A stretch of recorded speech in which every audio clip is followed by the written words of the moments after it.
369. That is the number of slow slip tremor events the southern end of the Cascadia subduction zone registered in a single 24-hour window on the night of May 15th, 2026. No one felt a single one. No alarm went off, no tsunami siren triggered. And yet what those tremors mean, if you understand the fault they are happening on, is that the megathrust beneath the Pacific Northwest is now 321 years into a strain cycle that historically releases every 240 years on the southern segment alone. The fault is past the average. The fault is breathing harder than usual on the part of itself most likely to fail, and 7 million people live inside the exposure footprint of what happens when it finally exhales. Tonight I want to walk you through what those tremors are, why the southern concentration matters, and why every credible geologist studying this fault is now telling anyone who will listen the same thing. The big one is not a question of if, it is a question of when. Before we go any further, if you enjoy what we do here at Project Nightwatch, hit like and subscribe so you don't miss any of our nightly debriefs. Also, drop a comment and tell me where you're watching from. Let's get into it. Part 1. The tremor count hit 369.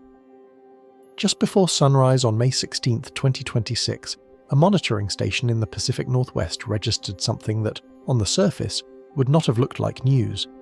It was not a felt earthquake, it was not a tsunami warning, it was not a flashing red banner across the top of any government website. It was a number on a tremor catalogue page, and that number was 369. 369 separate slow-slip tremor events recorded in a single 24-hour window along the southern end of the Cascadia subduction zone, the 600-mile-long megathrust fault that runs offshore from Cape Mendocino in Northern California up through Oregon, Washington, and into Vancouver Island in British Columbia. 369. For roughly 20 minutes that night, a parallel monitoring feed showed an even higher figure, 614. That higher number was almost certainly a display glitch upstream in the catalogue, and the lower number is the one that is stabilised as accurate. But the higher figure persisted long enough that any observer pulling the feed during that window would have recorded it. The instruments that watch this fault are very good. They are not perfect, and on the night of May 15th, the instruments were doing the equivalent of clearing their throat. You will not have felt any of those 369 events. No one did. Slow slip tremor is not what most people mean when they say earthquake. A normal earthquake, the kind you feel, releases its energy in seconds. The fault snaps. The ground accelerates. The whole thing is over in less time than it takes to read this sentence. Slow slip tremor does the same physical thing, the same grinding of one tectonic plate against another, but it releases the energy over hours and days instead of seconds. A single slow slip event can release the equivalent energy of a magnitude 6.5 earthquake, which on a normal fault would be a regional disaster, and yet because the energy bleeds out so slowly, no human being on the surface of the Earth has any way to detect it without specialised instruments. It is a magnitude 6 earthquake on a treadmill. It is the fault breathing. And on the night of May 15th, the southern end of Cascadia took an unusually deep breath. The cluster was concentrated geographically. That is the thing that has the people who watch this fault closely looking at their screens a little longer than usual. Slow slip events on Cascadia normally distribute along the margin in a migratory pattern. They tend to begin in one segment and roll along strike, north or south, over the course of days or weeks. What was recorded last night was concentrated. It was not propagating evenly. It was sitting on the southern segment, the segment closest to the Mendocino Triple Junction, the segment that geologists who study this fault have identified as the most likely nucleation point for the next major rupture. The cluster was densest right there, right where, statistically, the next megaquake is most likely to begin. A small inland pulse appeared at the same time near Pistol River, Oregon, on a fault called the Wells Head Fault Zone. A 2.6 magnitude conventional earthquake was logged 30 miles deep inside the northern California portion of the Cascadia margin in the same window.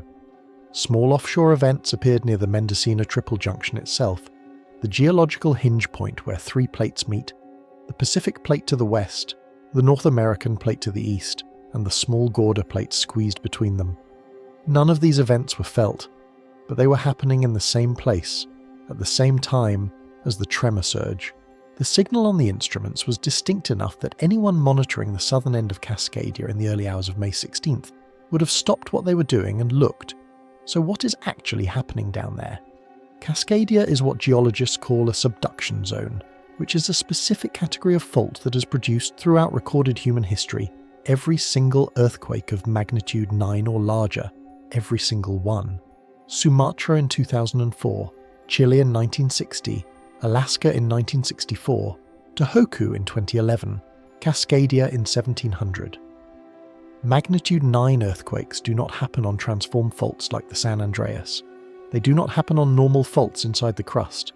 They happen at one specific geological setting, which is where an oceanic tectonic plate dives beneath a continental plate at a shallow angle, sticks across a wide locked zone, builds up centuries of accumulated strain and then slips all at once.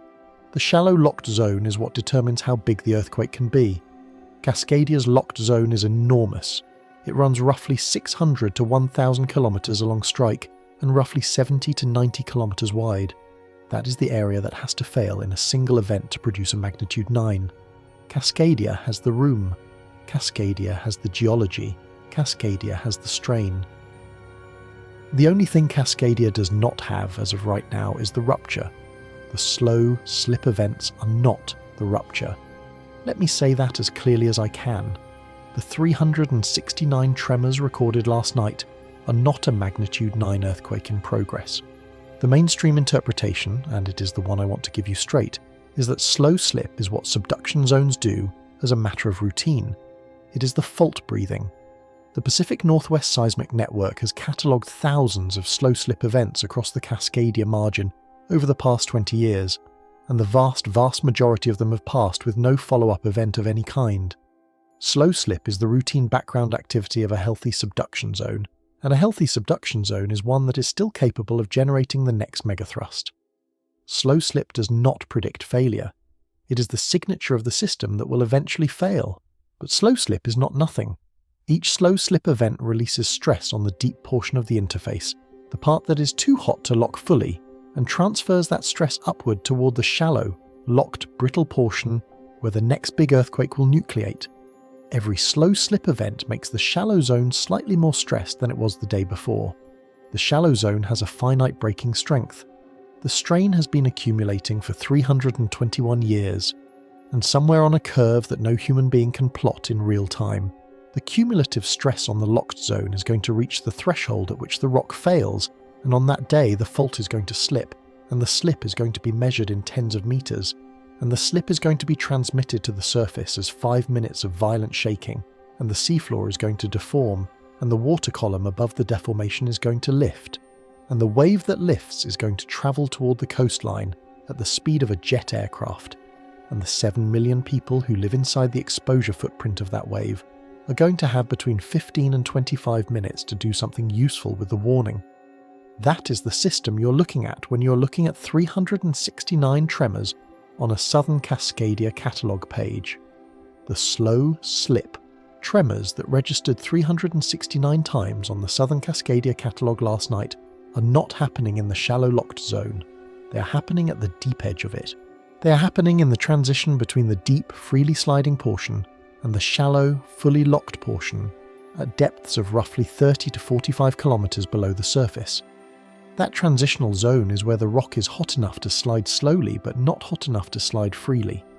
Each tremor event represents a brief, slow, microscopic episode of slip across a small patch of that transition. When the deep transition slips, the strain it was holding gets transferred up dip. Up dip means up the fault, toward the surface, toward the locked zone. The locked zone is the part that has to fail to produce the earthquake. Every slow slip event on the deep transition pushes a tiny additional increment of stress onto the shallow locked zone above it. Each event is small. The cumulative effect, integrated over 321 years of slow slip cycles, is meaningful. 369 tremors in 24 hours. Concentrated on the southern segment. The southern segment, which paleoseismic data tells us ruptures more frequently than the north. The southern segment, which is currently 321 years into a recurrence interval that, for the south alone, averages around 240 years. The southern segment passed the average. 369 tremors in 24 hours, concentrated on a segment that is past the average. I am not telling you that is a prediction. The mainstream science does not allow that conclusion, and I am not going to drag the science further than it is willing to go. But I am telling you, it is the kind of observation that, when it lands at the same hour as a magnitude 6.7 earthquake on a structural twin subduction zone halfway across the Pacific Ocean, with a tsunami warning issued on a green alert, with the Walker Lane in Nevada hosting a 400 event swarm that geologists are flagging as unusual, with the Mendocino Triple Junction registering small offshore events, with a coronal hole high-speed stream pushing the solar wind to 800 kilometers per second, and the Earth's magnetic field reaching its strongest disturbance in months, you start to feel the weight of the simultaneity. The simultaneity is almost certainly coincidental. No known mechanism connects a subduction zone in Honshu to a subduction zone in Oregon at intercontinental distance. The Walker Lane is mechanically distinct from Cascadia. The solar wind, if it modulates seismicity at all, modulates it at the level of a few tenths of a kilopascal, which is below the threshold of meaningful triggering. These things are not driving each other, but they are happening at the same time, and the southern end of Cascadia was breathing harder than usual underneath it all. That is the signal. That is what the instruments are showing, and what I want to do next is take you down to the bones of the fault itself. I want to show you exactly what Cascadia is, exactly why the 1700 event happened the way it did, and exactly why every credible geologist who has studied this margin for the past 40 years is now, very calmly, telling anyone who will listen the same thing. The big one is not a question of if, it is a question of when, and the only thing we do not know, looking at 369 tremors on a catalogue page, is whether the calendar has finally turned to the page where the answer arrives. Part 2. The Fault Beneath the Pacific Northwest. For most of the 20th century, geologists believed that the Pacific Northwest was a seismically dead zone.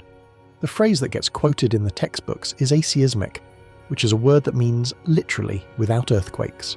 Aseismic is what geologists called Cascadia for decades. Aseismic is what they wrote in the foundational textbooks of plate tectonics in the 1960s and 70s. Aseismic is the label that allowed every bridge in Portland and Seattle, and every fuel tank in the critical energy infrastructure hub, and every unreinforced masonry building from Eureka to Vancouver to be designed without any consideration of the fault that was in fact sitting offshore the entire time, accumulating strain at 3 to 4 centimeters per year, waiting to do exactly what subduction zones do everywhere else on Earth they exist. The aseismic label was wrong. The Pacific Northwest was not a quiet zone. The Pacific Northwest was a loaded gun, and the only reason geologists thought it was quiet was that they happened to be looking at it during the silent interval between ruptures. The story of how Cascadia got reclassified is one of the most important stories in modern American Earth science.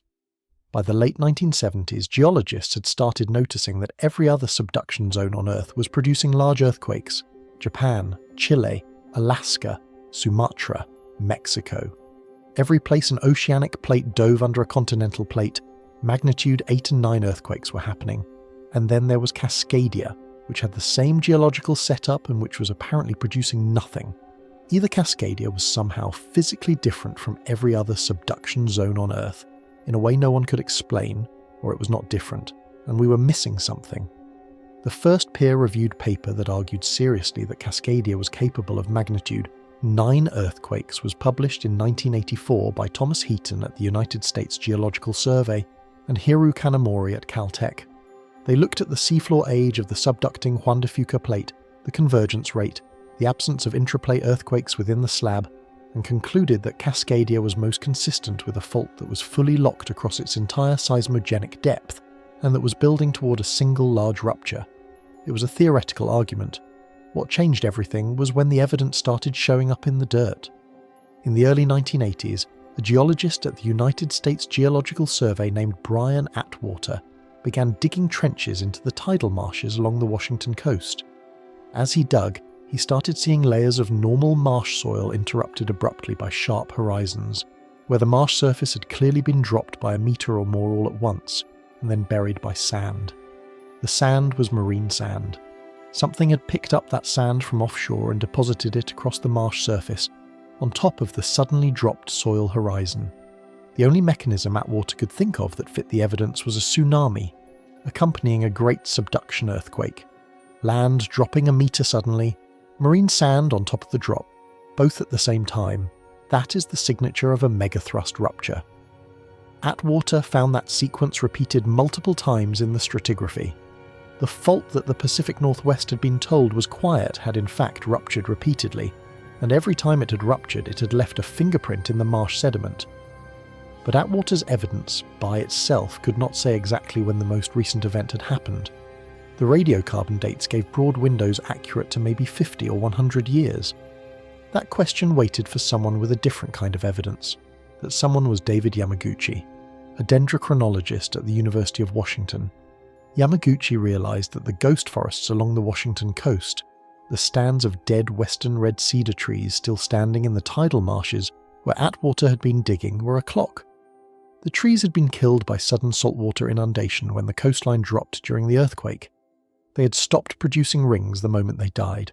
If Yamaguchi could match the outermost rings of the dead trees to a master chronology built from living trees in nearby unaffected forests, he could date the year the trees had died, which would also be the year of the earthquake. He took cores from the ghost forest trees. He found a match. The dead trees had stopped producing rings in the latter part of 1699. Their final complete growing season was 1699. They had died sometime after the growing season of 1699 but before the growing season of 1700. The earthquake had occurred between the late summer of 1699 and the late spring of 1700. The window was now 9 months wide. The observation that pinned the date came from Japan. In the early 1990s, a Japanese tsunami scientist named Kenji Satake started searching the Genroku-era records of Japan's coastal communities. What he found was an entry, preserved in multiple regional archives across the eastern coast of Japan, describing an unexplained wave that had inundated villages on a date that translated to the modern calendar as January 27, 1700. The wave had arrived without any felt earthquake to explain it. The shaking that should have preceded the tsunami, if it had been a local Japanese event, had never happened. The wave had simply rolled in from the open Pacific. Satake calculated backward. He took the arrival times recorded in the Japanese archives, he took the bathymetry of the Pacific, he took the velocity of tsunami waves across deep water, and he calculated when the source event had to have occurred. The answer that came back was 9 in the evening, Pacific Standard Time, on January 26, 1700. It was a Friday. 3 independent lines of evidence, on 3 separate continents, separated by thousands of miles of ocean, had converged on a single time and date. The tree rings on the Washington coast said the trees died in the dormant season of 1699 to 1700. The marsh sediment in the same region recorded a sudden subsidence and tsunami in the same window. The Japanese tsunami record said an orphan wave hit Honshu on January 27, 1700. The convergence of 3 independent dating methods on a single hour of a single day, more than 3 centuries after the event, is one of the most striking pieces of detective work in modern Earth science. The next question was how big the earthquake had been. That question got answered gradually through the late 1990s and into the 2000s, primarily through the work of Chris Goldfinger at Oregon State University. Goldfinger took sediment cores from the deep ocean floor at the base of the continental slope offshore of Cascadia. What he found in those cores was layers of disturbed sediment, called turbidites, which are deposited when violent shaking on the continental shelf triggers underwater landslides. A turbidite is a fingerprint of seafloor shaking severe enough to trigger massive submarine slope failure. Goldfinger correlated turbidite layers across dozens of cores, and radiocarbon dated the organic material between the layers. He built a chronology of Cascadia earthquakes going back 10,000 years. Over the past 10,000 years, the full Cascadia margin has ruptured in a single, great earthquake approximately 19 times. Average recurrence interval, approximately 500 years. The most recent full margin event was 1700. The fault is currently 321 years into the interval that began in 1700. The southern segment by itself is a different story. Goldfinger's catalogue identifies approximately 41 rupture events on the southern segment alone, with a mean recurrence interval of approximately 240 years. The southern segment ruptures roughly twice as often as the full margin, The southern segment is currently, again, 321 years past its last full margin rupture, which means it is past its mean recurrence interval for southern-only events. The southern segment is overdue, by the standard of its own historical average. The conditional probability number, the one you have probably heard cited, is approximately 37% for a southern segment Cascadia event in the next 50 years, 10 to 15% for a full margin event in the same window. Those are the credible numbers, derived from Goldfinger's recurrence chronology, run through standard probabilistic seismic hazard analysis. 37% is roughly the probability of rolling a 1 or a 2 on a 6-sided die. It is the conditional probability that the lifetime earthquake of someone watching this video right now arrives during their lifetime. And it is the conditional probability that exists right now, in 2026, 321 years into a strain cycle that, by every indicator we can measure, is still loading. The slow slip events you are watching me describe, the 369 tremors that registered last night on the southern segment, are not the rupture. They are the routine breathing of the locked zone that, 321 years in, has accumulated 9 to 13 meters of stored slip and is waiting for the day the strength of the rock at the interface drops below the stress trying to break it. The day that happens, the rupture will begin somewhere on the southern segment, most likely near the Mendocino Triple Junction, and it will propagate north along the strike of the margin, releasing the accumulated strain in a wave of slip that travels at roughly 2 to 3 kilometers per second. The shaking at the surface will begin softly and will build over the first 30 to 60 seconds. The strongest shaking will arrive when the rupture is directly offshore of whatever city is paying attention. The shaking will last between 3 and 5 minutes. In Portland, in Seattle, in Eugene, in Vancouver, in Victoria, the experience of 3 to 5 minutes of violent shaking is going to be unlike anything any living resident of the Pacific Northwest has ever experienced. It is going to be the longest sustained ground motion that the Pacific Northwest has experienced since 1700, and while the shaking is happening, the seafloor offshore is going to be lifting. By the time the shaking ends, the wave will already be in motion. By the time anyone in Seaside, in Cannon Beach, in Newport, in Westport, in Long Beach has decided what to do, the wave will be inside the inundation zone the modelers at the Pacific Marine Environmental Laboratory have already drawn on a map. The wave will arrive between 15 and 25 minutes after the shaking begins. The shaking will not have ended yet for the inland cities. The coastal towns will be experiencing the end of the earthquake and the beginning of the tsunami at almost the same moment. That is the event the fault is loaded for. That is the event the tremor cluster is part of the strain budget of. That is the event 7 million people live inside the exposure footprint of. And that is the event I want to take you back to, in the next part, by way of the year 1700, because the past is the only place where this fault has shown us its hand, and what was left behind is the closest thing we have to a window into the future of the Pacific Northwest. Part 3. 321 Years of Silence. If you stand at the edge of a small tidal estuary on the Washington coast at low tide and you look down at the mud, you will see something that does not look like anything special. You will see grey-brown silt, the kind that tidal estuaries everywhere are made of.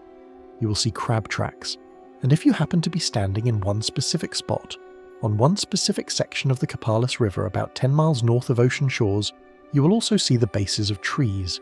Dozens of them. The bare grey trunks of dead western red cedars, standing upright in the tidal mud, with no branches left and no bark left and no leaves, but with their root masses still anchored where they grew. They have been standing there for more than 300 years. They are the closest thing the United States has to a fixed monument of a tectonic event, and they are sitting in the mud, exposed every low tide, looking like a graveyard. Because in a very specific sense, that is what they are. The trees of the Coppolis Ghost Forest were alive on the morning of January 26, 1700. They were mature western red cedars, some of them probably 200 years old or more, growing on the floodplain of the Coppolis River, well above the high tide line. Their roots were in fresh water. Their growth was vigorous. There was no signal in their last rings that anything was wrong. And then, on a Friday night in January, sometime around 9 in the evening, the ground beneath them dropped. The fault offshore had failed. The strain that had been holding the coastline up had released. The land that the trees were rooted in had subsided in a matter of minutes, by approximately 5 to 7 feet.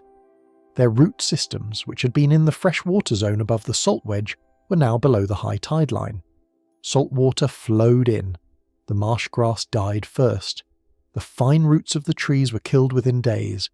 The trees themselves stayed standing because cedar is rot-resistant, and because the salt water preserved more than it destroyed.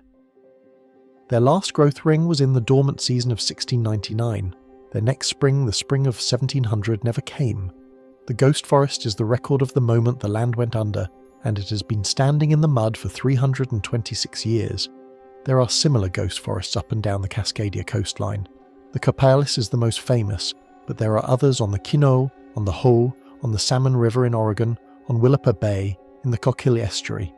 Each of them tells the same story. Each of them ends in the same year. Each of them recorded the same event. The 1700 earthquake dropped the entire Cascadia coast simultaneously.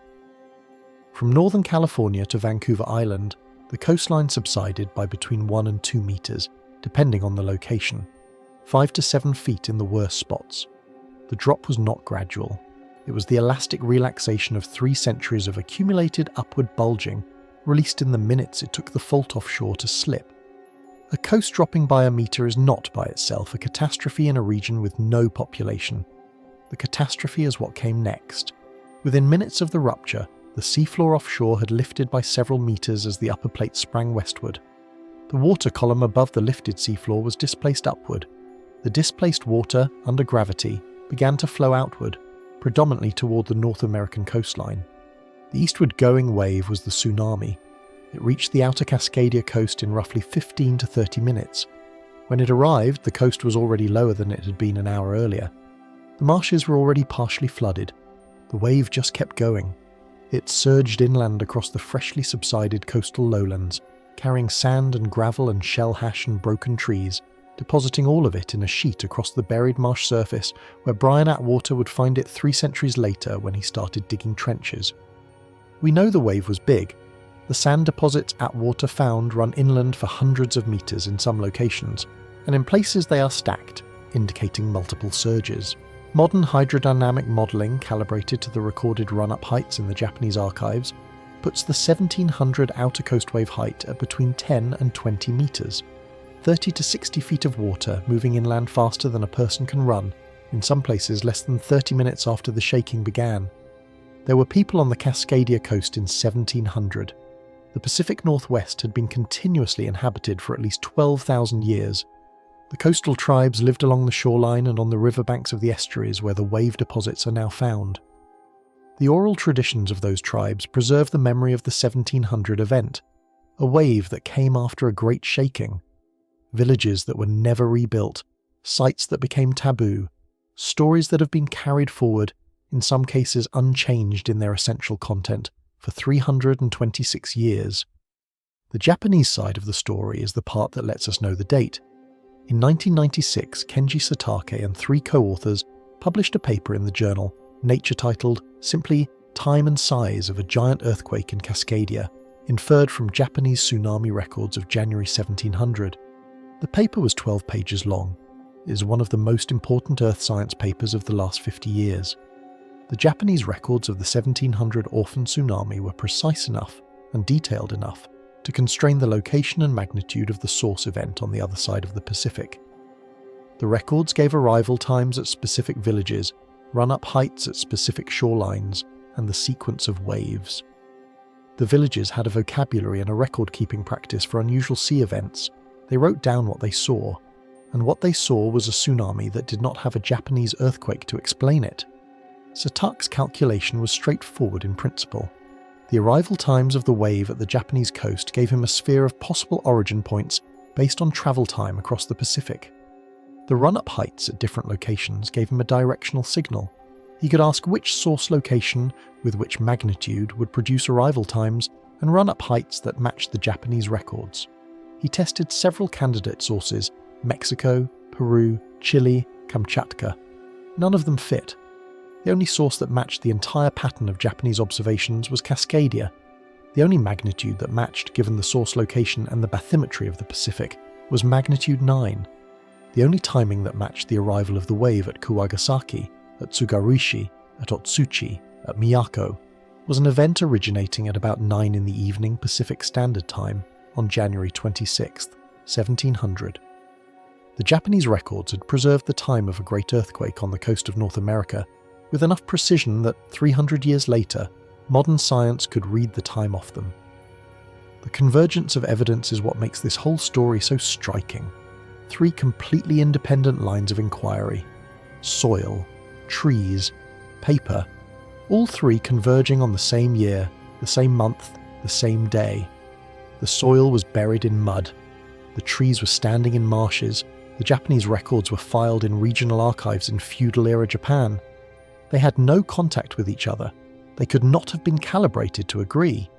They agreed because they were all reading the same event, and that event was a magnitude 9 earthquake on the Cascadia subduction zone that ruptured the entire margin in a single rupture, dropped the coastline by 1 to 2 meters, and sent a wave that reached Japan 10 hours later. That is the 1700 event. That is what happened the last time the fault you're watching today did what it does. And here is the thing I want to land on, because this is what makes the slow slip cluster on the southern segment matter. The 1700 event was a full margin rupture. It broke from Northern California to Vancouver Island. But Cascadia does not always do that. Goldfinger's offshore turbidite record makes that very clear. The full margin events have averaged about 500 years between them, going back 10,000 years. The southern segment alone has ruptured roughly 41 times in the same period, averaging 240 years between events. Many of those southern-only ruptures happened in between the full margin events. They were not preludes to a full rupture. They were standalone earthquakes that broke the southern part of the margin and left the north intact. The next Cascadia rupture might break the whole margin. The next Cascadia rupture might also break only the south. The probability distribution allows for either, and at this point in the strain cycle, the southern-only scenario has a noticeably higher conditional probability than the full margin scenario. A southern-only Cascadia rupture would still be a magnitude 8 to 8.5 event. That is bigger than any earthquake in California history. It is bigger than the 1906 San Francisco event. It is still a tsunami-generating subduction megathrust that would devastate the southern Oregon and northern California coasts.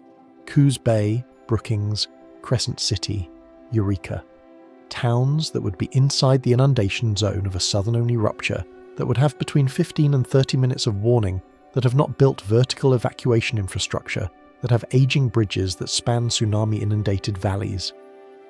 A southern-only Cascadia rupture is the more likely scenario over the next several decades, and the southern-only rupture is what the current tremor concentration on the southern segment is, in the broadest sense, consistent with. Let me say what I am not saying.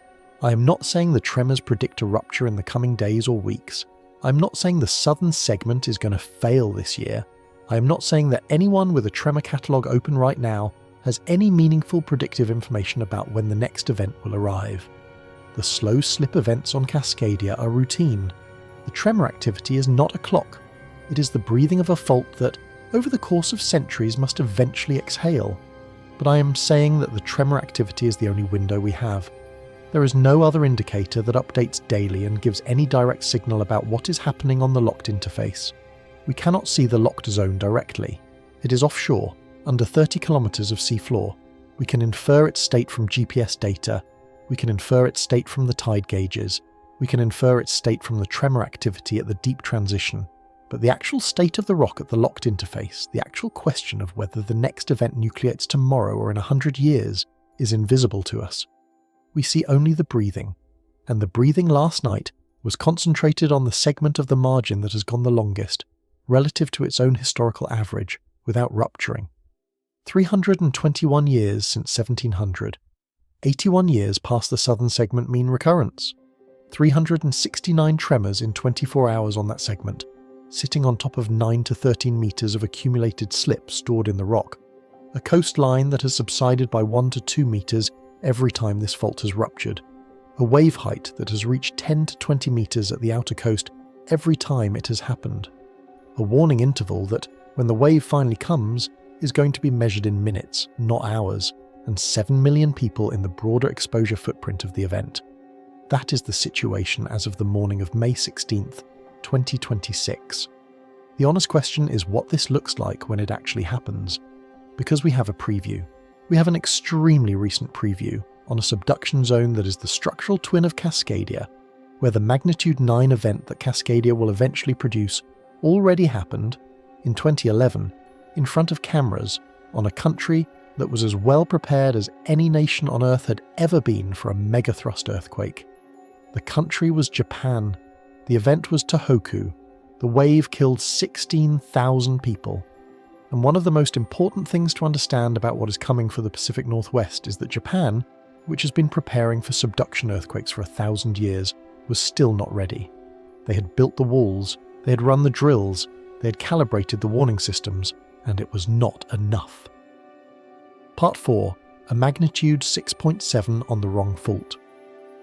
While the southern end of Cascadia was registering its 369 tremors, on the other side of the Pacific Ocean, another subduction zone was, for the briefest moment, doing what subduction zones do when they finally release the strain that has been building on them.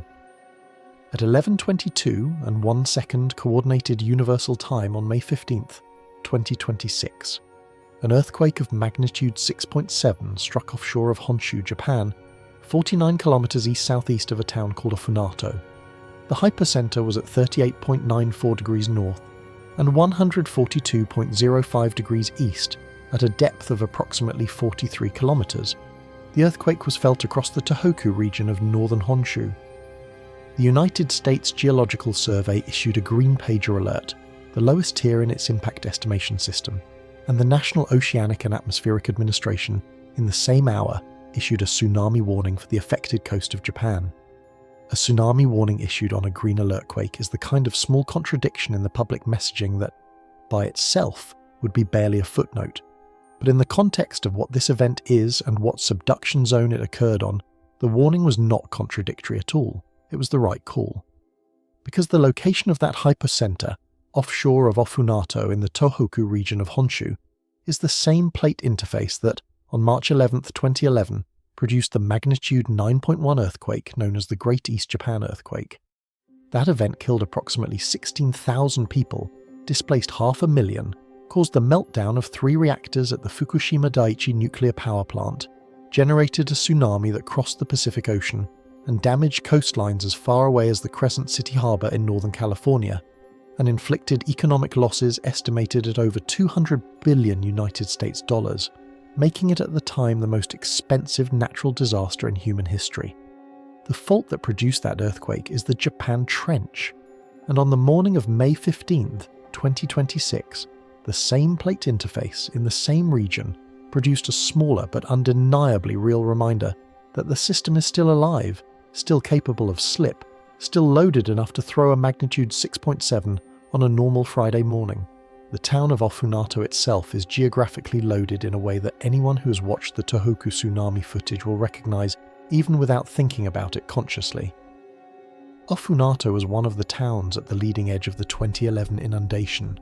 It was destroyed. The harbour was wiped clean. The fishing fleet was lifted off the water and deposited in the surrounding hills. The downtown was scraped down to the foundations. The fact that the name of the town appears in the May 15th USGS hypocenter description is not random. The earthquake happened 49 kilometers offshore of Ofunato, because Ofunato is on the coast that the Japan Trench is parallel to. The fault is offshore. The hypocenter was on the fault. The fault is the structural twin of Cascadia, and the lesson is that a magnitude 6.7 on this kind of fault is not a magnitude 6.7 on a normal continental fault. It is a piece of a much larger system that has, in living memory, demonstrated its capacity to generate a magnitude 9. The Japan Trench and Cascadia are structural twins. The Japan Trench is the boundary between the Pacific Plate to the east and the Okhotsk microplate to the west. The Pacific Plate is oceanic. The Okhotsk Plate, where it lies under Honshu, has continental properties. The Pacific Plate is descending beneath the Okhotsk Plate at a convergence rate of approximately 8 to 9 centimeters per year, which is more than twice the convergence rate at Cascadia. The locked seismogenic zone extends from roughly the trench inland to a depth of approximately 40 to 50 kilometers, similar to Cascadia. The locked zone is capable of producing magnitude 9 events. We know it is, because it did, in 2011, and the geology records earlier ones, in 869 in the Jogan period, in 1498 in 1611.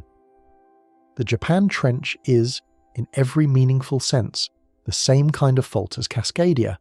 Same setup, same physics, same hazard profile, same magnitude ceiling.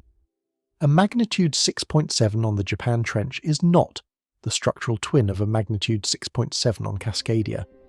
The Japan Trench is in a different phase of its strain cycle than Cascadia.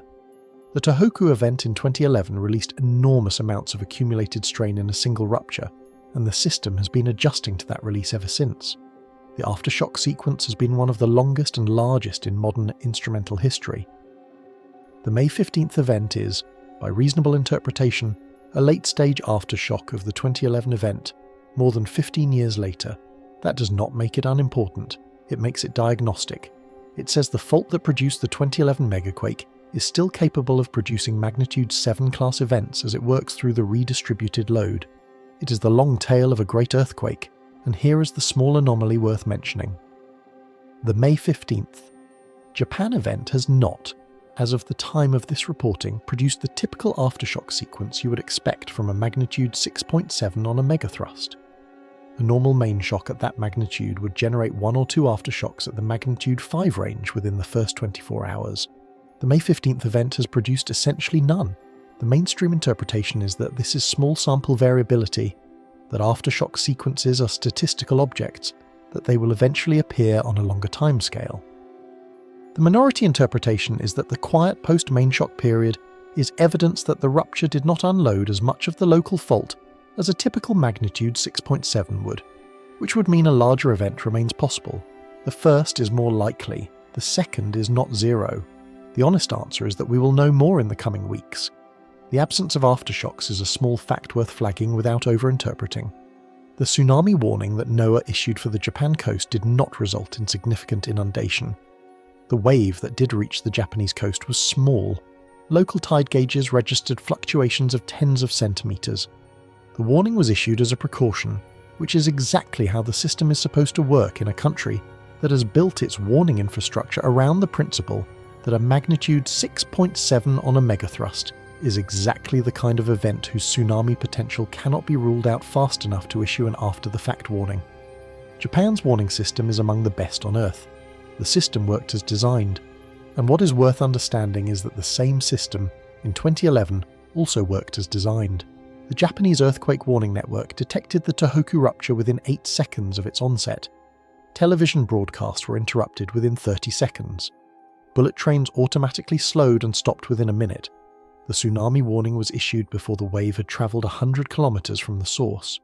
The system did everything it was supposed to do, and 16,000 people still died, because what 2011 taught the world was that the warning is only as good as what the population does with it, and what the population does with it is constrained by what the population can physically reach in the time the wave gives them. That lesson is the lesson the Pacific Northwest has not yet learned at scale. Japan was, on the morning of March 11th, 2011, the best prepared country in the world for a tsunami. Centuries of recorded earthquake history. A culture that taught its children to run for high ground from the moment they could walk. Tsunami evacuation drills in every coastal town. Concrete seawalls along most of the affected coastline, in some places 10 metres tall. Vertical evacuation buildings in the largest coastal cities. Sirens, public address systems, cell phone alerts. Everything that a wealthy industrial democracy with a long memory could do to protect its coastal population, Japan had done. And on the afternoon of March 11th, the wave came in over the seawalls.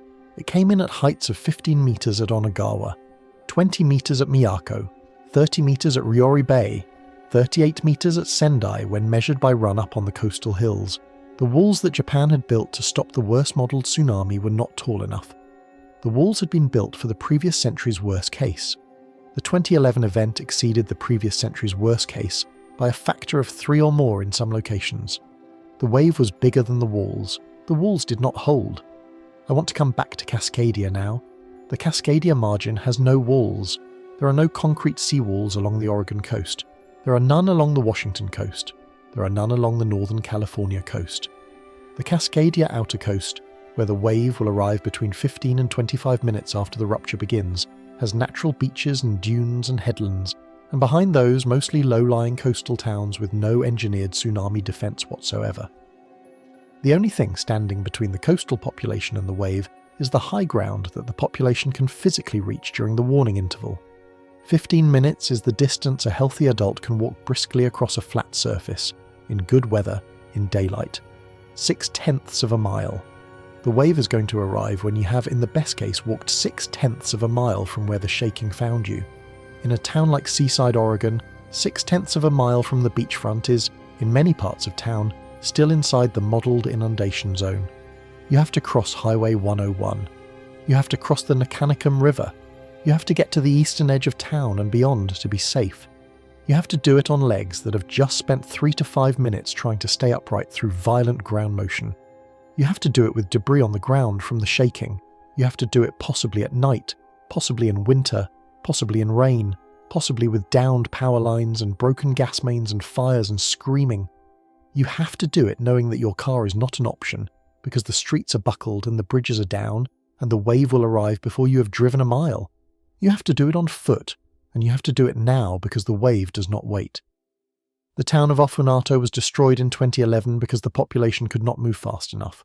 The town of Seaside, if the southern segment of Cascadia ruptures, will face the same physical problem. The wave does not care that Japan had walls and Seaside does not. The wave only cares about the geometry. And the geometry of Seaside, with the ocean on one side and the river on the other, and the bridges between the town and the high ground east, is the geometry that, in Japan, killed thousands. The bridges in Seaside, like the bridges in most Oregon coastal towns, were built before plate tectonics was a unified theory. They are bridges built for car traffic, not for surviving the longitudinal pulse of a great subduction megaquake. They will, in the consensus engineering opinion, fall. The magnitude 6.7 on May 15th is not the rupture. The 369 tremors on Cascadia are not the rupture either. But every honest geologist who studies these systems will tell you the same thing. The Japan Trench is showing you what Cascadia is going to look like. Tohoku was the dress rehearsal. Cascadia is the second performance. The first performance is in the books. The audience has paid for the second. The lights are dimming. We do not know when the curtain comes up, but the show is going to happen. Let me show you, in the next part, what Tohoku actually looked like. Not the statistics, not the casualty count, the lived experience of the people who were there, because there is one person in particular, a geologist named Chris Goldfinger, who is one of the foremost experts on Cascadia in the world, who happened to be in Japan at a seismology conference on the day the Tohoku rupture began. Chris felt the earthquake, Chris saw the buildings move, and Chris came home knowing exactly what it would look like when his own home on the Oregon coast gets hit by the same kind of event. What he came home knowing is what I want to bring you now, because the people who study Cascadia for a living, the people who know exactly what is coming, have seen it. They have stood in it. They have walked the aftermath. And what they will tell you, calmly, without hyperbole, is that the Pacific Northwest is not ready. Part 5. What Tohoku Showed Us. Chris Goldfinger was in Kashiwa, Japan, on the afternoon of March 11, 2011. He was attending an earthquake science conference at the National Research Institute for Earth Science and Disaster Prevention. He was, by training and profession, one of the world's leading experts on subduction zone earthquakes, the man whose offshore turbidite cores from Cascadia had built the recurrence chronology that everyone in his field now relies on. He had spent 30 years studying the kind of event that, at 14:46 local time on that Friday afternoon, began to unfold beneath the seafloor 130 kilometers east of Sendai. The Pacific Plate had finally given way along the upper portion of the Japan Trench. The rupture was propagating north and south. The shaking was about to arrive in Kashiwa. Chris was inside a modern earthquake-engineered building, surrounded by other people who studied earthquakes for a living, and he was about to experience in his body the thing he had spent his career trying to understand from cores and computer models. The first thing he felt was a strange light shaking, almost like a pressure wave, that lasted longer than any preliminary P wave he had ever experienced. It went on for almost a minute. Chris understood immediately what it meant. The P waves were the leading edge of a rupture far enough away that the surface waves had not arrived yet. The longer the gap between the P wave arrival and the S wave arrival, the farther the source was from the observer. A full minute of P waves before the destructive S waves meant the source was a long way away, which was good news for the people in the building, and which also meant the rupture had to be enormous to be radiating waves detectable that far from its origin. The minute of P waves Chris was feeling before the S waves had even arrived told him this was at least an 8, possibly larger. He and the other seismologists in the room looked at each other. Then the S waves arrived. The building started to swing. The flagpoles outside started to whip. The light fixtures were swaying. Outside the window, the multi-story buildings of the campus were visibly oscillating, leaning one way, then the other, in slow, heavy arcs that were nothing like the sharp, quick shaking of a continental crust earthquake. This was different. This was the rolling motion of long-period surface waves arriving from a great distance, generated by a fault that was still rupturing in real time, and the shaking did not stop. A normal large earthquake lasts 30 seconds to a minute. 2 minutes is exceptional. The Tohoku shaking in Kashiwa lasted 3 minutes, then 4, then 5. By the time the shaking ended, more than 5 minutes after it began, Chris and his colleagues had already made the calculation. 5 minutes of strong shaking at that distance from the coast meant a magnitude 9. Nothing else produces that kind of duration. They knew, before any official magnitude was announced, exactly what they had just experienced. Chris would later say that the most striking thing was how calm everyone was. The building had not fallen because the building was engineered to not fall. The Japanese student said quietly that they should probably go outside. Chris and the others followed them. They stood on a lawn, looking at a campus that had just been through 5 minutes of magnitude 9 shaking and that was still standing. The earthquake itself at that distance from the rupture was survivable inside that building. The Japanese earthquake engineering had performed exactly as designed, and then the tsunami warning came in. A wave was approaching the coast, several waves, heights estimated at 6 meters, then 10, then 15. The Japanese coastal warning system had triggered within seconds of the rupture, but the warning system had assumed, on the basis of decades of Japanese experience, that the worst-case scenario for any single rupture on the Japan Trench was a magnitude 8.3. That was the upper bound that the engineering had been calibrated for. The seawalls along the Sendai coast had been built 10 meters tall, which was about a third again as large as the highest historical tsunami that Japan had recorded in modern instrumental times. The maximum credible event on that afternoon was several times larger than the engineering had assumed. The wave was going to come in over the walls. Within 30 minutes of the shaking ending, the first wave was striking the outer ports of the Tohoku region. Within an hour, the wave had inundated Sendai Airport, where surveillance camera footage captured a flood of dark water sweeping across the runways and pushing parked aircraft sideways into the terminal buildings. Within 90 minutes, the wave had reached the Fukushima Daiichi nuclear power plant, where it overtopped the seawall, flooded the diesel generator rooms below the reactor buildings, knocked out the emergency cooling pumps, and initiated the chain of events that led to 3 reactor meltdowns over the following 4 days. By the end of the first day, the wave had reached as far north as Aomori and as far south as Chiba, and the towns of Onagawa, Otsuchi, Rikuzen Takata, Minamisan Riku, Kisenuma, Yamada had been substantially or completely destroyed. The death toll, when the bodies were finally counted, was approximately 18,500. With another 2,500 still listed as missing more than a decade later. Approximately 90% of the deaths were from drowning. The earthquake itself had killed remarkably few people. The wave had killed almost everyone. An engineer from Oregon named Alison Perch travelled to the affected areas of Japan in the months that followed, walking the coastline, smelling the smell of dead fish that hung over the inundation zones for months. Alison has spoken on the record about what she saw.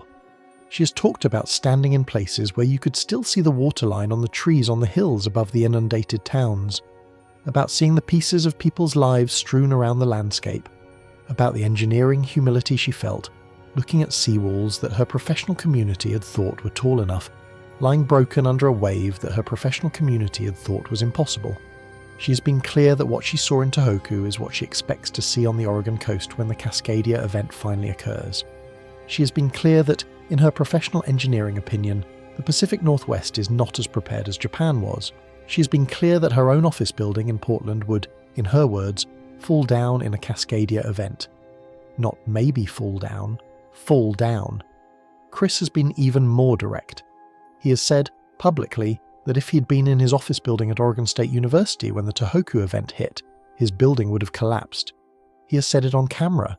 He has said it knowing that his colleagues across the Pacific Northwest disagree with him about some things, but not about that. The buildings in the Pacific Northwest that were constructed before the mid-1990s have in many cases never been retrofitted to handle the shaking duration and the long-period ground motion that a Cascadia event will produce. Continental crust earthquake codes do not protect against 5 minutes of strong shaking. Continental crust earthquake codes were designed for a 30-second event. 5 minutes of shaking is a different physical loading regime. Cascadia is going to load every building in the Pacific Northwest with 3 to 5 minutes of cyclical strong motion. The fatigue accumulated in 3 to 5 minutes is qualitatively different from the fatigue accumulated in 30 seconds. When the southern segment of Cascadia ruptures, the people in Portland and Seattle and Eugene and Vancouver are going to feel the same kind of light P wave shaking that Chris felt in Kashiwa. They are going to feel a minute, or even more, of light shaking before the destructive S waves arrive. That minute of P wave shaking is a window. It is time. It is more time than most earthquake protocols are built around. The standard earthquake protocol is drop, cover and hold on. Drop to the floor, cover your head, hold on to something stable. This protocol was developed for earthquakes where the shaking is so fast that there is no time to do anything else. Cascadia is not going to be that kind of earthquake. The P waves are going to give Portland and Seattle a full minute, possibly more, of warning. The question becomes what you do with that minute. Chris and others have started to argue against the long-standing earthquake safety orthodoxy that for Cascadia, drop, cover and hold on may not be the right protocol for everyone. If you are on the ground floor of a modern earthquake-engineered building, drop, cover and hold is probably right. The building will not fall, you are safest staying inside. But if you are on the second or third floor of an unreinforced masonry building from the 1890s that has never been retrofitted, drop, cover and hold may be a death sentence, because the building is going to fall. The walls are going to peel outward, the floors are going to pancake. The right protocol in that building may be to use the minute of P-wave warning to leave, to get out into the street, to stand in an open area away from the falling walls, to accept the risk of being on the street, where falling masonry from neighbouring buildings is also a hazard, in exchange for the much greater risk of staying inside a building that is structurally guaranteed to fail. This is what Chris means when he talks about situational awareness as a key component of earthquake survival. The right thing to do depends on where you are. Knowing what kind of building you are in, knowing what the warning interval at your location is, knowing where the nearest safe ground is, all of these things matter. The standard one-size-fits-all protocol does not capture any of them. And in the Pacific Northwest, where so many old buildings have never been retrofitted, the standard protocol is going to leave a lot of people in the wrong place when the shaking finally arrives. Cities in the Pacific Northwest have begun to address this. Portland has published its inventory of unreinforced masonry buildings on a public map. Anyone can look up whether the building they live in or work in is on the list. Seattle has done similar work. Both cities have programs that are encouraging or requiring retrofits of the worst category of buildings, although progress has been slow because retrofitting an unreinforced masonry building is expensive, often more than the value of the building, and the owners have limited financial incentive to do it. The result is that the inventory is still large, the deadline for compliance keeps getting extended, and the buildings are still occupied. When the rupture comes, the buildings that are still on the list are going to fall. The people inside them, if they have followed the standard drop, cover and hold protocol, are going to be inside when the falling happens. The lesson of Tohoku, applied to Cascadia, is that the wave is going to come whether or not you are ready, and the only thing that determines whether you survive is what you have done in advance, and what you do in the minutes when the shaking begins. The wave does not care about your preparation. The wave only cares about geometry. But your preparation can change the geometry of where you are when the wave arrives. If you have walked, in advance, the evacuation route from your beachfront hotel to the high ground above town, you know how long it takes. You know which streets to use. You know which streets become impassable when the bridges drop. You know whether you have the legs to make the climb in 15 minutes. If you have done none of those things, and the shaking begins, you're going to discover all of them in real time, with the wave already in motion, with the bridges already failing, with everyone else around you trying to do the same thing at the same time. The difference between the prepared traveller and the unprepared one on the Cascadia coast is going to be measured in death tolls. The Pacific Northwest knows this. The science is settled. The planning documents have been written. The hazard maps have been published. The inventory of vulnerable buildings exists. The evacuation routes have been signed. The tsunami warning sirens have been installed in most coastal towns. The thing that has not happened yet is the structural retrofit of the buildings that are not going to survive. The construction of vertical evacuation infrastructure in the towns, where the wave will arrive faster than people can walk to high ground. The upgrade of the bridges that connect the coastal towns to the safe inland zones, and the cultural integration of the protocol that everyone in the region needs to internalize. Japan integrated that protocol over 1,000 years. The Pacific Northwest has had about 40 years since Cascadia was identified, and most of those years have been spent in the equivalent of a soft start.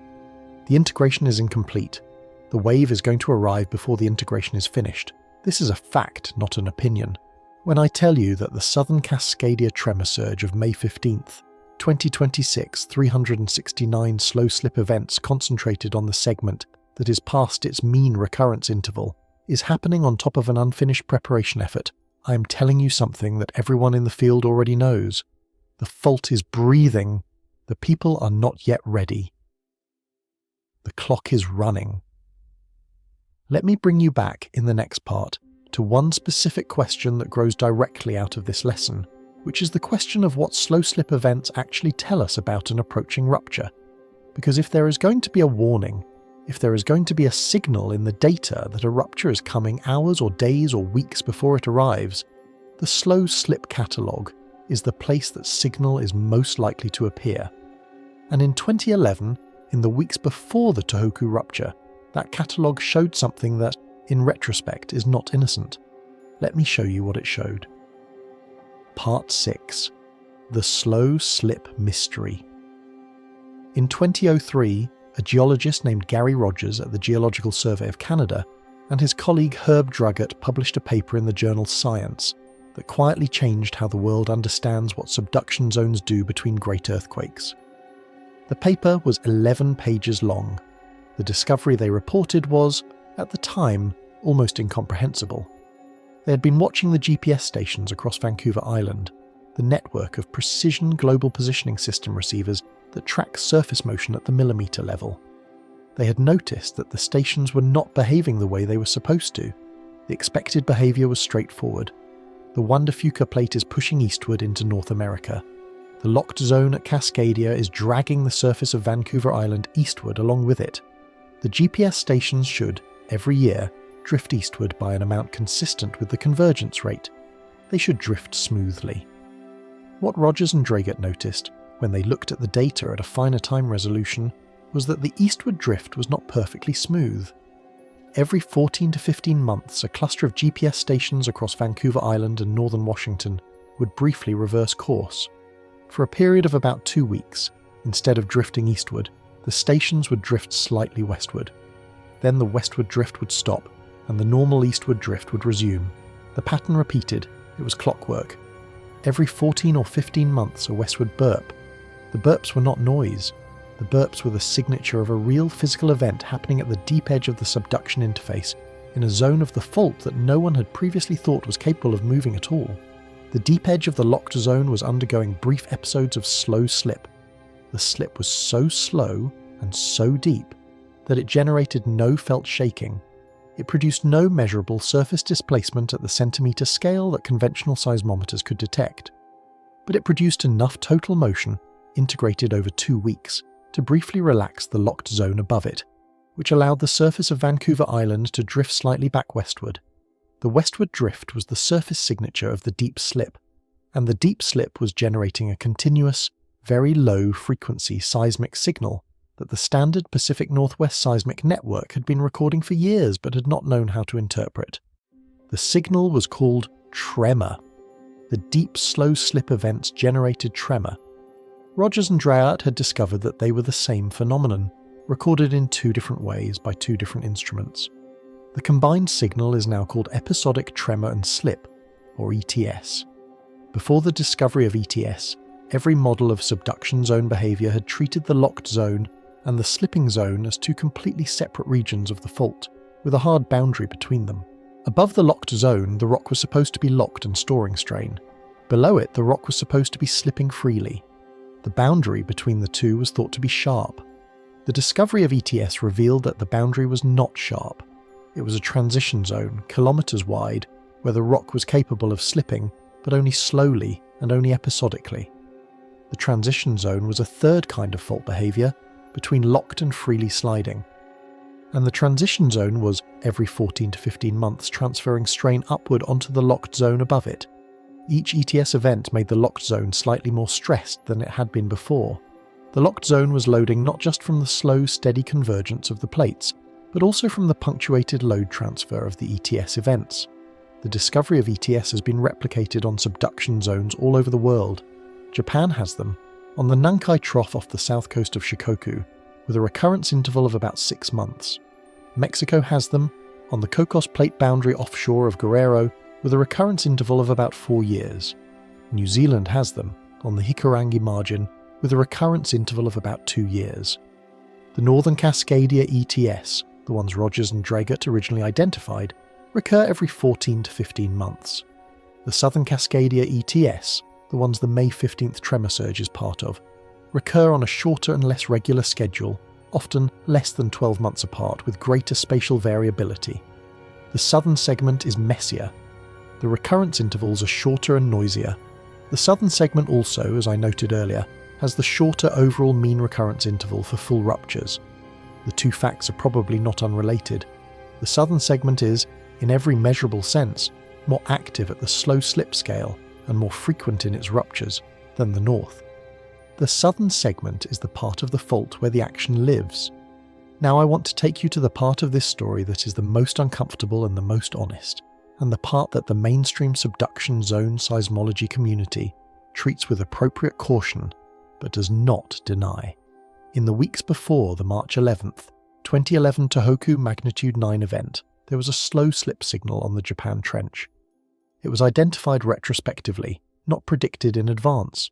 The original real-time monitoring did not flag it, but when seismologists went back through the GPS data and the offshore ocean bottom seismometer data and the deep low-frequency tremor catalogue for the months leading up to the event, they found that, beginning in late February 2011, approximately 2 weeks before the main shock, an unusual slow slip pulse had been propagating up dip from the deeper portion of the interface toward the shallow zone where the rupture eventually nucleated. The slow slip pulse was small. It was not large enough to have triggered any operational warning, but it was there, and it was unusual. It propagated farther up dip than normal slow slip on the Japan Trench had been observed to do. It transferred stress closer than usual to the shallow asperity that ultimately failed, and it terminated on the morning of March 11th, when the asperity finally broke and the magnitude 9 rupture began. The question that the seismology community has been working on, quietly and with very careful language, ever since, is whether that pre-Tohoku slow slip pulse was a causal precursor to the rupture, or whether it was coincidental. The mainstream position is that it was probably coincidental. Slow slip events happen frequently, megaquakes happen rarely. The base rate of slow slip events that are not followed by a magnitude 9 within weeks is essentially 100%. The base rate of magnitude 9s that are not preceded by an unusual slow slip pulse is essentially 0, because there is only one well-instrumented modern subduction megaquake on record, and it did happen to have one. The statistics do not allow a confident conclusion. The pre-Tohoku slow slip pulse is one data point in a population of 1. It is not by itself a basis for any kind of operational prediction system, but it is not nothing. A growing minority within the subduction zone seismology community has begun to argue that anomalous slow slip, meaning slow slip that breaks from the regular ETS recurrence pattern, slow slip that propagates farther up dip than normal, slow slip that transfers stress closer than usual to the locked zone, may be a category of signal worth watching as a possible precursor to a larger event. The minority view does not claim that slow slip predicts megaquakes. It claims that, on the rare occasions when slow slip behaves in unusual ways, the probability of a subsequent large event on a short time scale is modestly elevated, not predicted, not certain, elevated by some unknown amount over the background base rate. The May 15th Cascadia tremor surge, at 369 events concentrated on the southern segment, is not, by any straightforward measure, anomalous in the precursor sense. It is on schedule. The concentration on the southern segment is consistent with the routine geographic pattern, even if it is on the high end of intensity. The tremors are not propagating up dip in any obvious way that the publicly available catalogues reveal. The signal is, by all available evidence, a routine ETS event, slightly more intense than average, concentrated on the segment of the margin that has the highest conditional probability of being the next to rupture.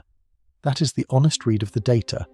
What it is not is a piece of information from which any responsible person can draw a prediction. There is no scientific basis on which I can tell you that the next Cascadia rupture is coming in days or weeks. The data does not support that. The mainstream seismology will not support that. The minority view does not support that either. What the tremor cluster of May 15th does is remind us that the system is alive, that the bookkeeping of strain is still being done, that every 14 months the deep interface adjusts its load onto the locked zone above it, and that the locked zone is now 321 years into its strain cycle. The tremor cluster does not tell us when. The tremor cluster tells us that the conditions under which when will arrive are continuing to load. And the question I want to leave you with, before I bring you into the second half of this video where we look at what is going to happen when finally arrives, is whether the routine signals from a fault we have known to be loaded for 40 years occurring on the segment that is most past its mean recurrence. On the same morning that a structurally identical fault on the other side of the Pacific produced a magnitude 6.7 event with anomalously suppressed aftershocks, should be enough to motivate the kind of preparation that everyone who studies this fault is already telling us we need. The honest answer is that the signal of May 15th, by itself, is not different enough from the routine baseline to move any responsible person's risk assessment by very much.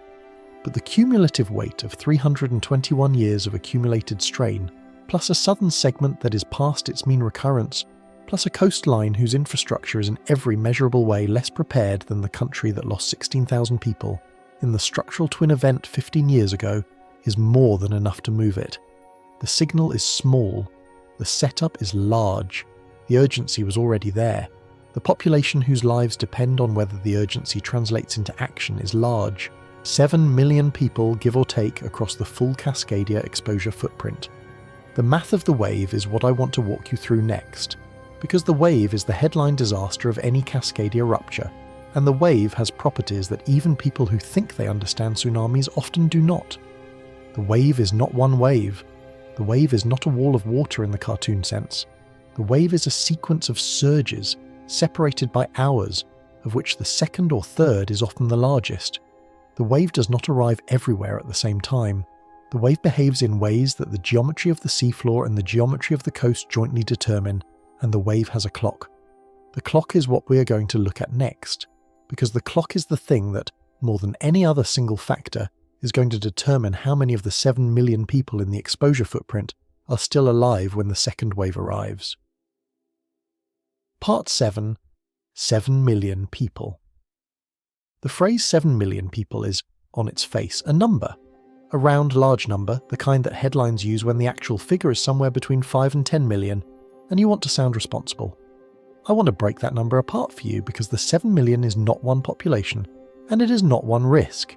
It is several different populations stacked on top of each other inside the same geographic footprint. The largest single population in the 7 million is the Seattle-Tacoma-Bellevue metropolitan area, approximately 4 million people. Seattle is 130 kilometers from the offshore Cascadia Trench in a straight line. The shaking from a full margin rupture is going to begin in Seattle, approximately 20 to 25 seconds after the rupture initiates offshore, build to peak intensity over the following minute, and continue at strong levels for between 3 and 5 minutes. The shaking is not the wave. Seattle is well above sea level. Seattle is not directly in the path of any reasonable model of the open ocean tsunami. Seattle is, however, in the path of the secondary tsunami that develops inside Puget Sound, where the wave that enters from the Strait of Juan de Fuca will propagate down the inland waterways, amplifying in narrow passages, depositing run-up heights of 2 to 5 meters in the lower elevation portions of the city. Seattle's risk is primarily the shaking, with a secondary tsunami component for the immediate waterfront. The greater Seattle population at acute shaking risk is the entire metropolitan area. Portland is the second largest population center, with approximately 2.5 million people. Portland is 150 kilometers inland from the trench. The shaking arrival time and duration in Portland will be very similar to Seattle. The tsunami risk for Portland is, by virtue of the city's elevation and inland location, much lower than Seattle's, but the shaking risk is the same. Portland's portion of the 7 million is a shaking population. The buildings will define their day. Vancouver, British Columbia adds another 2.5 million people on the Canadian side of the border. Victoria adds another 500,000 on Vancouver Island. Both Canadian cities are exposed to shaking. Both are exposed to lesser secondary tsunami impacts in the Strait of Georgia and the Strait of Juan de Fuca, and both have spent significantly less of the past decade on Cascadia preparedness than the American cities have. The Oregon and Washington coastal counties, west of the Coast Range and the Olympic Mountains, contain approximately 700,000 permanent residents. These are the towns directly exposed to the open ocean tsunami: Astoria, Seaside, Cannon Beach, Tillamook, Newport, Yachats, Florence, Coos Bay, Bandon, Brookings, Long Beach, Westport, Ocean Shores, Aberdeen, Forks, La Push, Near Bay. These towns are at sea level. They are inside the inundation zone of any reasonable Cascadia rupture scenario. They are the front line of the wave. Their population is the population that has, in the rupture event, the shortest amount of warning, the fewest options for evacuation, and the highest per capita probability of being killed. Add to this the seasonal population. The Oregon and Washington coasts are major summer tourist destinations. On a typical summer weekend, the coastal towns can host 2 or 3 times their permanent population in tourists, day trippers, vacation home occupants, campers, beachgoers. The summer beach population at any given moment along the Cascadia coast can exceed 500,000. These people, unlike the locals, have not walked the evacuation route. They do not know where the high ground is. They are, by every measure, the most exposed subgroup of the coastal exposure population, and they are largest in the months when the rupture probability, by the way, is not seasonally different. The fault does not care that it is the 4th of July. The Northern California coast adds another 50 to 100,000 residents in the most exposed counties of Del Norte, Humboldt, and Mendocino. Eureka and Crescent City are the largest towns.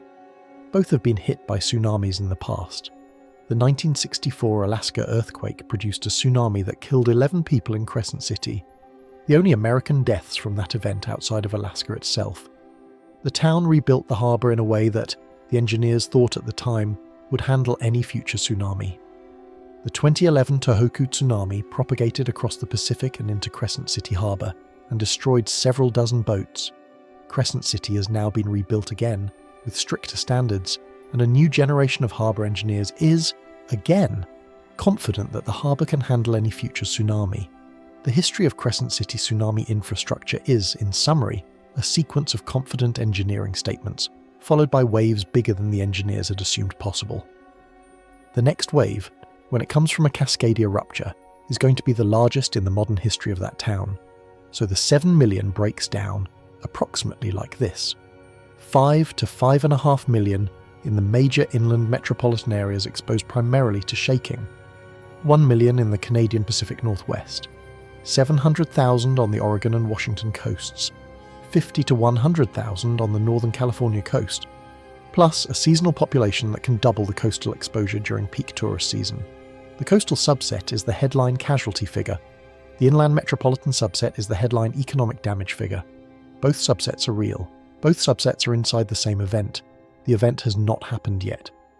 I want to take you now to one specific town on this coast, because the town of Seaside, Oregon is the town that the engineering and emergency management communities have used for the past 2 decades as the canonical case study for Cascadia coastal disaster planning. Seaside is the case study because Seaside is, for everything about Cascadia tsunami risk, the worst-case scenario in clear geometric form. Seaside is on a sandy lowland between the Pacific Ocean and the foothills of the Coast Range. The downtown core, the promenade along the beach, the historic carousel, the convention centre, the restaurants and hotels are all at elevations between 5 and 10 feet above mean sea level. The Nakanicum River runs through the middle of town, parallel to the beach, between the beachfront and the inland part of town.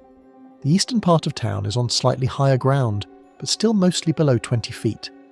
The Coast Range foothills, the actual high ground, are east of the town across US Highway 101, across the Nakanicum River and across a small inlet known as Neawanna Creek. There are 3 bridges in Seaside that connect the western part of town to the eastern high ground. 2 of them are over the Nakanicum. 1 is over the Neawanna. All 3 were built before the Cascadia hazard was incorporated into the local seismic code. All 3 are, in the engineering opinion of the Oregon Department of Transportation, at high risk of failing during the shaking.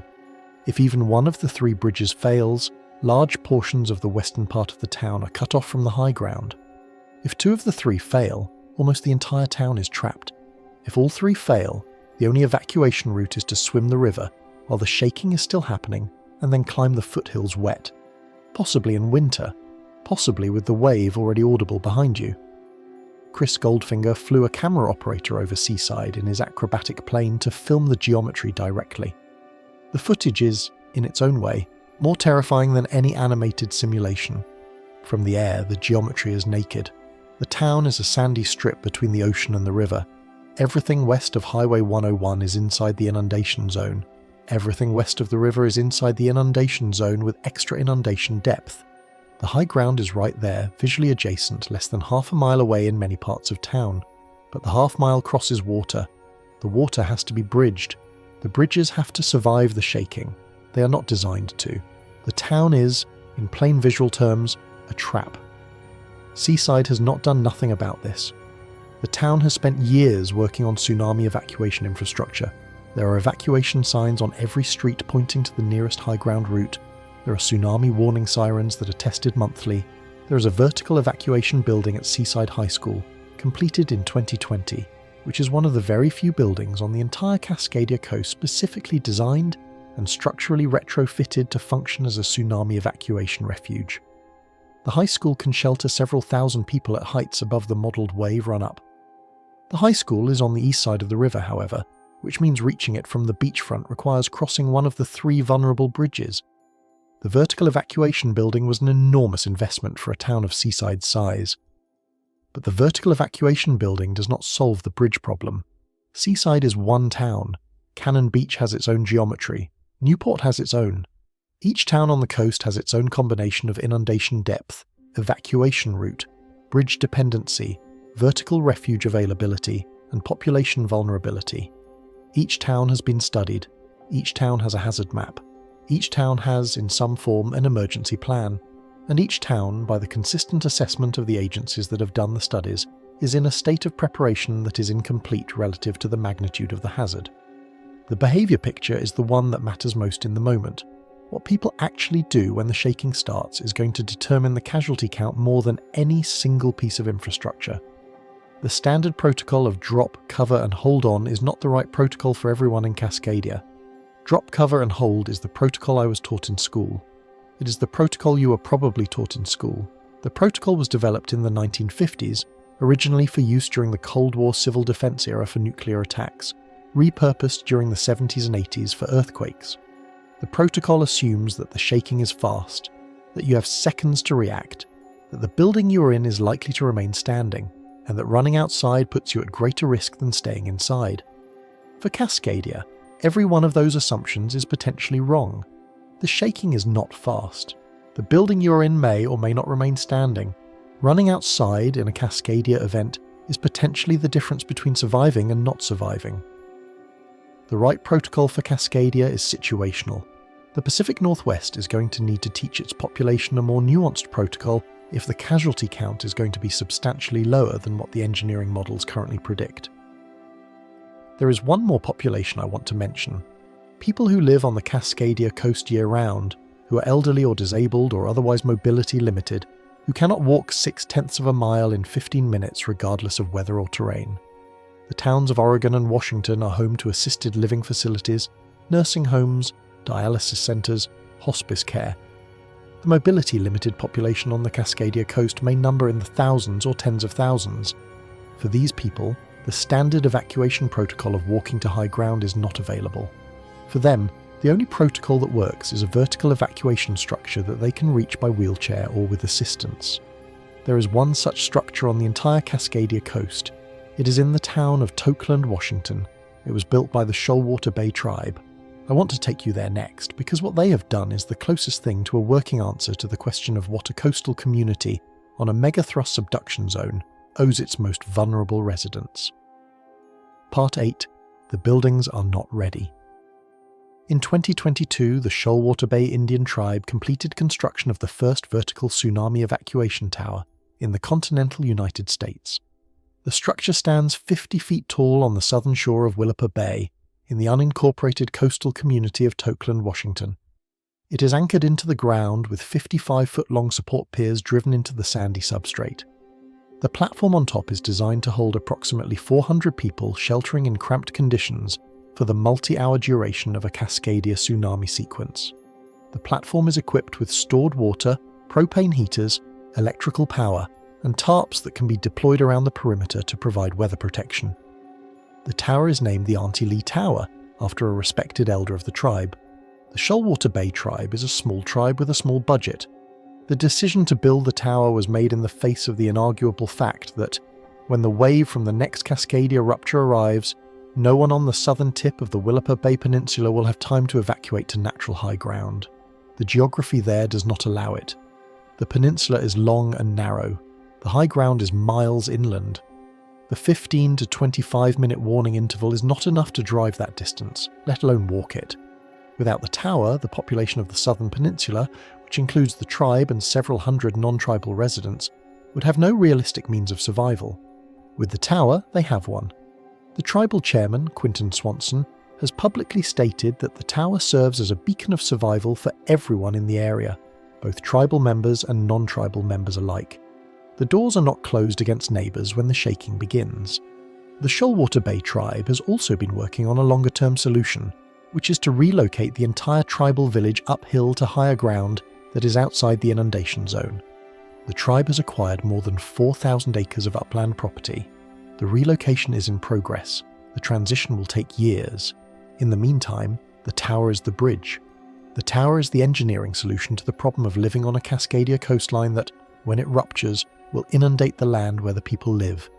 The tower is, in the most direct possible sense, the answer. There is only one tower like it on the entire Cascadia coast. That fact by itself is the indictment of how prepared the Pacific Northwest is for the event that is coming. Every coastal town from Cape Mendocino to Vancouver Island has the same geometric problem the Shoalwater Bay tribe identified. Most of them have no realistic natural high ground evacuation option for their entire population within the warning interval. Most of them have vulnerable bridges or roads that will fail during the shaking and trap the population on the wrong side of an inundation barrier. Most of them have not built vertical evacuation infrastructure. The Shoalwater Bay Tower is the proof of concept. The proof of concept has not been replicated. The decision to replicate it, in town after town along the coast, has not been made. The funding to replicate it has not been allocated at any scale that matches the population that needs it. The buildings, broadly, are not ready. I want to make this more concrete now, because the abstraction of 70% of West Coast urban infrastructure does not meet modern seismic standards is, while accurate, not as visceral as the specific buildings the abstraction describes. The critical energy infrastructure hub in northwest Portland is the canonical case.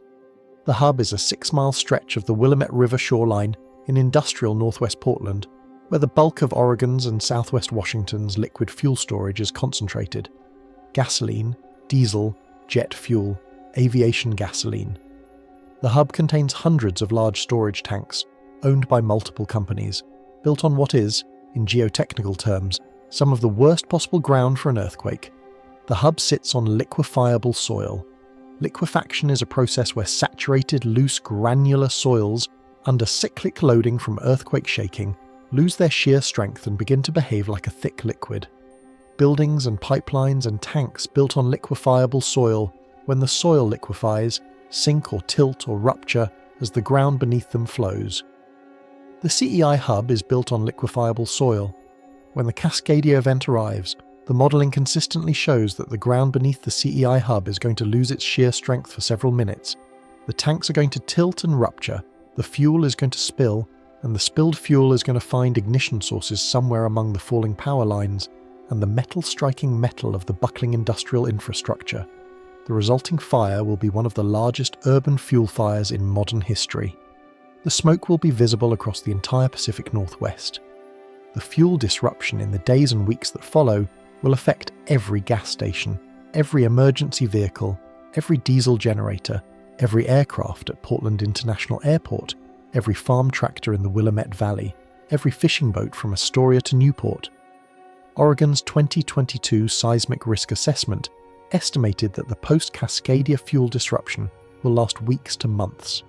The first weeks of the disaster response will be conducted under fuel rationing. The unreinforced masonry buildings are the second canonical case.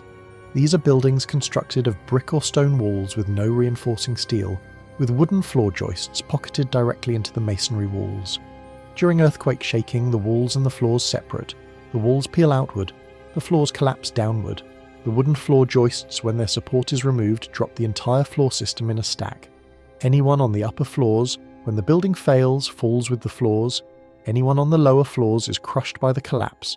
Anyone outside the building in the immediate area where the walls fall is struck by falling masonry. The unreinforced masonry building, in the engineering taxonomy of earthquake hazards, is among the most lethal building types in the world. Portland has a publicly available inventory of unreinforced masonry buildings within the city limits. Seattle has the same. The inventories are not short. Hundreds of buildings on each list.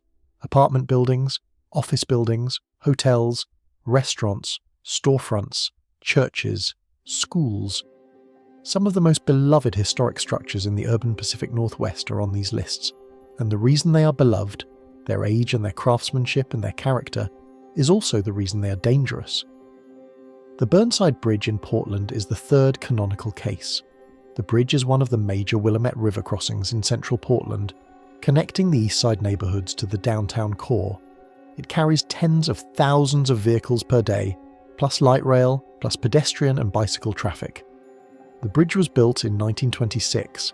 The current engineering consensus is that the bridge will fail during a full margin Cascadia event.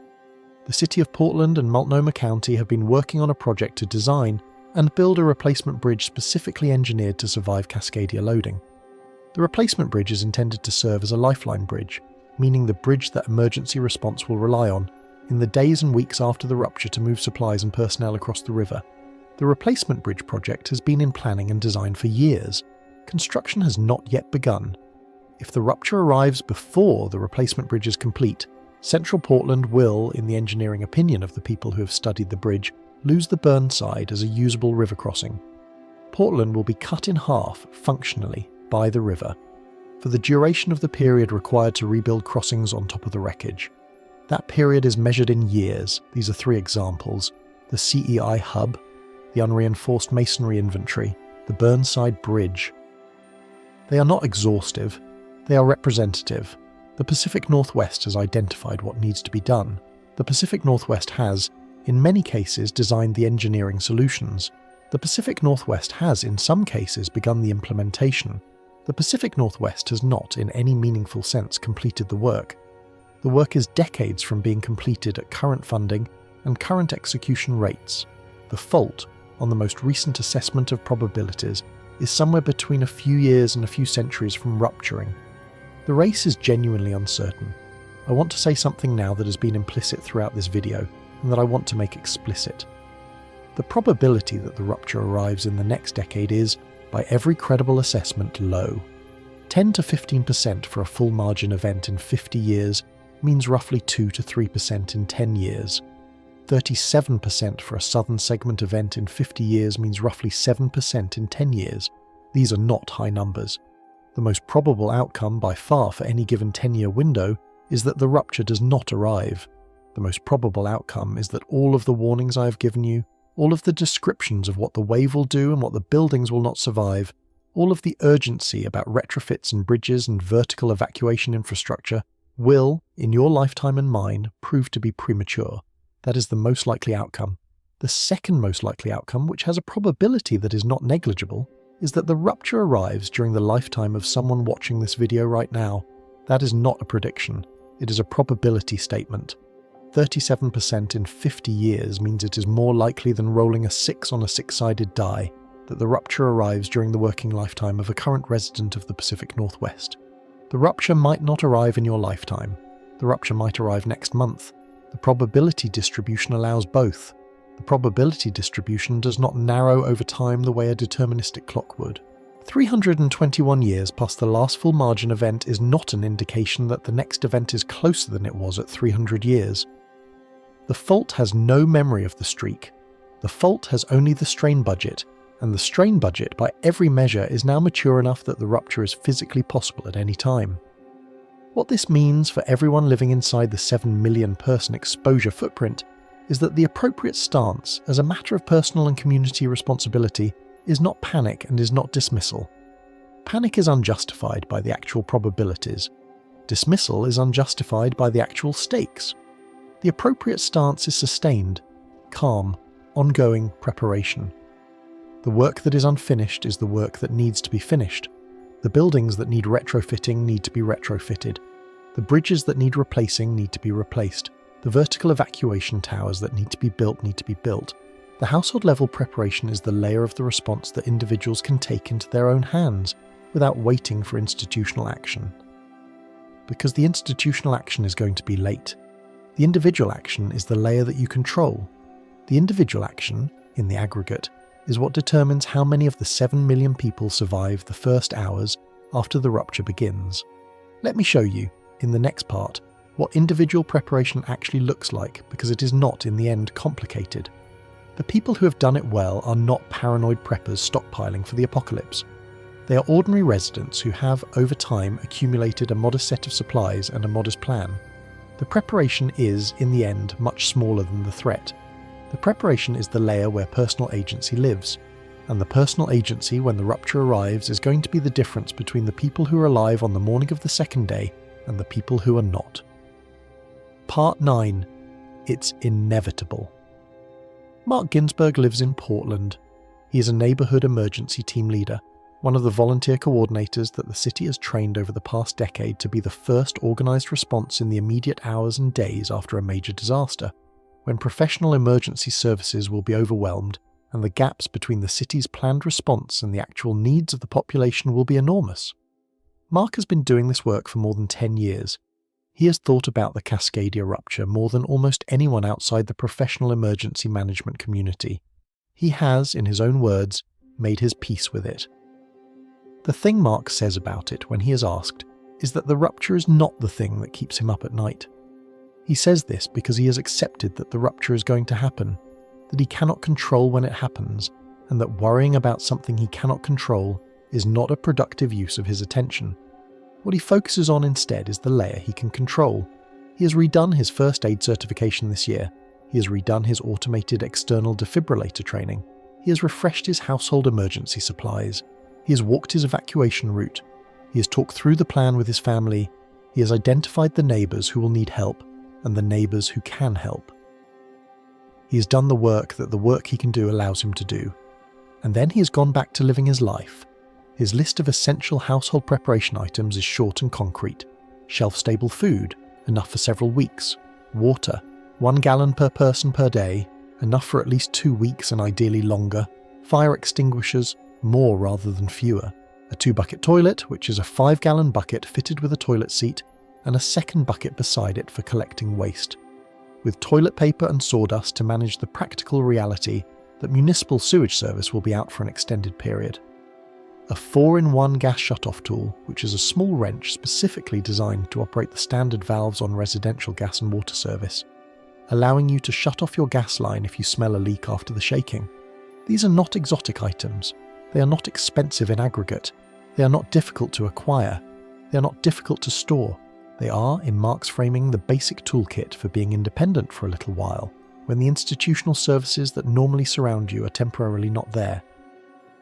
The other layer of Mark's preparation is knowledge. He has thought through the plan.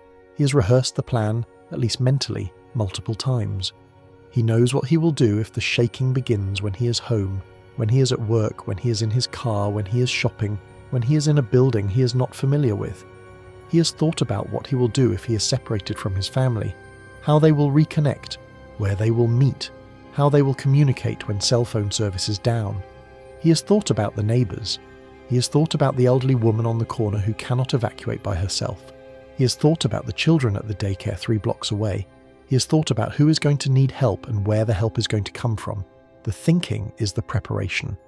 The thinking, done in advance, is what allows action in the moment. The thinking is the layer that no amount of institutional planning can do for you. The thinking has to be done by the individual, in advance, and then carried by the individual into the moment when the thinking becomes the basis for what the individual does. I have wanted throughout this video to leave you with an emotion that is neither panic nor dismissal. The slow slip cluster of May 15th, 2026 is not an emergency. It is not a warning. It is not a prediction. It is, at most, a small additional piece of evidence that the fault we have known to be loaded for 40 years continues to be loaded, continues to behave the way subduction zones behave, continues to do the routine bookkeeping of strain that, somewhere on a calendar no one can read, ends in the rupture we have known to be coming. The tremor count was 369. It will be a different number tomorrow. It will be a different number a year from now. The numbers will rise and fall around the long-term mean. None of them, by themselves, are going to tell us when. The question of when is not going to be answered by the slow slip catalogue. The question of when is going to be answered the way it was answered in 1960, in 1964, in 2004, in 2011, by the seismographs registering a magnitude 9 in real time, while the rupture is in progress, with the warning interval already running. The thing I want you to understand is that the rupture is, in every meaningful sense, inevitable, not soon, not predictable, not on any calendar that anyone can publish, but inevitable. The fault has ruptured 19 times in the last 10,000 years. The full margin events have averaged 500 years between them. The southern segment events have averaged 240. The strain is loading at 3 to 4 centimeters per year and has been doing so without interruption for 321 years. The strain has nowhere to go but onto the locked zone. The locked zone has a finite breaking strength. The breaking strength will eventually be exceeded. There is no scenario in which the breaking strength is not eventually exceeded. The fault will rupture. The wave will come. The buildings will be tested. The 7 million people who live in the exposure footprint will be tested. The preparation that has been done in advance will be tested. The preparation that has not been done will be revealed as the gap it has always been. The mainstream science cannot tell us when. The minority view that anomalous slow slip might be a precursor is not, on the May 15th data, calling for an imminent event. The Walker Lane swarm, the Mendocino triple junction activity, the Japan magnitude 6.7 on the structural twin fault, the G2 geomagnetic storm with its 800 km per second solar wind, all of these things happening at the same time, are, by every honest interpretation, coincidental. The simultaneity is striking. The simultaneity is not predictive. The simultaneity is the kind of pattern that the human brain naturally constructs into a narrative, and the narrative, in this case, would be that the planet is doing several active things at once, and that something larger may be coming. The narrative is unsupported by the physics. The narrative does not survive the scrutiny of the people who study these systems for a living. The narrative is a story, not a forecast. The forecast is unchanged. The forecast has been unchanged for 40 years. The forecast is that the rupture will arrive, that we cannot say when, and that the appropriate response is to prepare with the urgency that the unknown timing demands. If there is one thing I want you to carry away from this video, it is the calmness that Mark carries, the acceptance that the event is going to happen, the clarity that the preparation is something we can each do in the layer of our own lives, the refusal to let the threat dominate the daily emotional landscape, and also the refusal to dismiss it, both at once, held together, the same way that anyone who lives somewhere with a real and known hazard learns to hold the hazard, the way the residents of New Orleans hold hurricanes, the way the residents of the San Francisco Bay Area hold the Hayward Fault, the way the residents of Tokyo hold the Sagami Trough. You learn to live with the hazard. You learn to do the work the hazard requires. You learn to not let the hazard be the only thing you think about, because if it is, you will not actually live, and the hazard in the end may not arrive in your lifetime anyway. But you also learn to take the hazard seriously enough that, when it does arrive, you are not caught by surprise. You have done the work, you have walked the route, you have stored the supplies, you have made the plan, you have thought through the moment, and then you have, in Mark's phrase, gone back to living. The fault is breathing. It breathed 369 times last night on the southern segment, on the part of the margin that has gone the longest past its mean recurrence. The breathing is the routine behaviour of a fault that, by every measure we have, is doing what it has always done. On the schedule it has always kept, at the depth it has always operated. There is nothing about the breathing that means the next exhale will be a magnitude 9. There is also nothing about the breathing that means the next exhale will not be. The science gives us probability, not certainty. The probability is non-zero.